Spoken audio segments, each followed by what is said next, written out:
Any joy here is fleeting. This dance could be their last. Russian soldiers, most convicts here, living it up hours before being sent to the front lines. They fight to be pardoned, but here, over half died at the front, survivors said, even some after they'd lived through the battles. Viktor Savalnev was jailed for armed robbery and assault, but taken out of prison and thrown into the worst fighting outside of Soledar.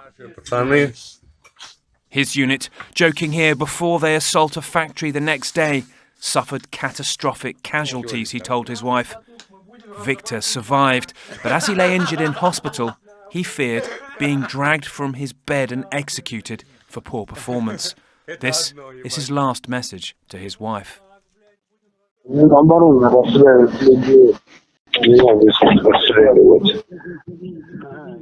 бы хотел бы вернуться назад, там, где я был. Они мне не дают. Я много очень людей потерял здесь. Это запомните, не хватит за людей. Больше хватит. Они хотят всех убить. Days later, his wife got a closed coffin back after a call from a soldier who said Viktor had died from shrapnel injuries.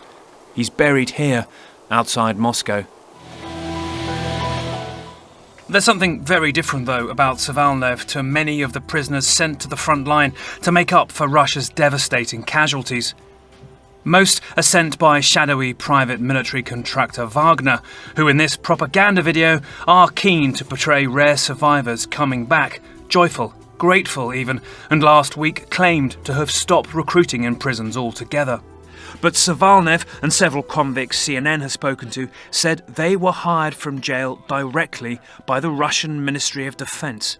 It's a remarkable use of convicts directly by Moscow, and Ukrainian intelligence says it's captured them on the front line.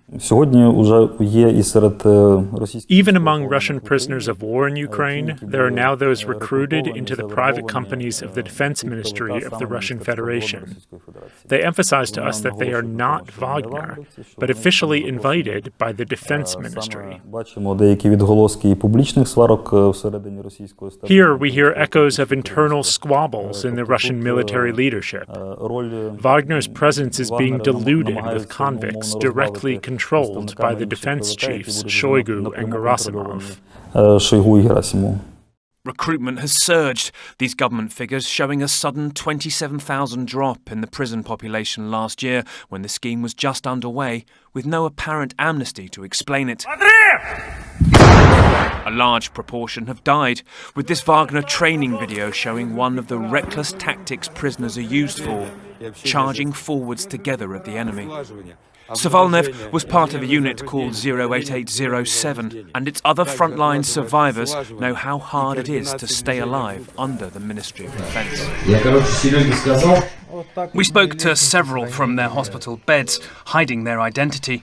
A former soldier jailed on drugs charges described being sent back twice to the front while injured.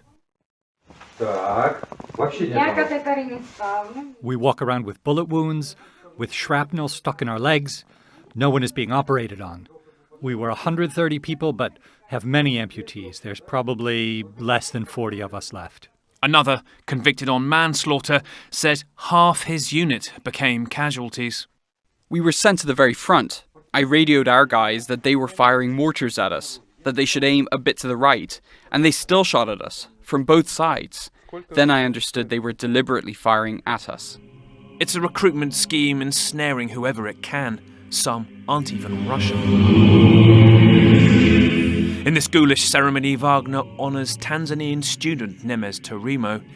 He was detained on drugs charges while on a study exchange here at a Red Square Christmas event in a justice system that's notoriously corrupt.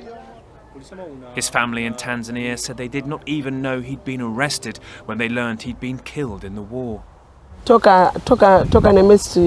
Since his childhood, Nemes was a very obedient boy. He wasn't a scamp. He was a very religious person. When he was alive, we never heard about it, but now that he's dead, we are told he was arrested for drug-related offenses. It really hurts us as a family. He never even had a dream of becoming a soldier. His body was returned closed, entombing yet another story of how life is thrown away at the front. Nick Payton-Walsh, CNN, London.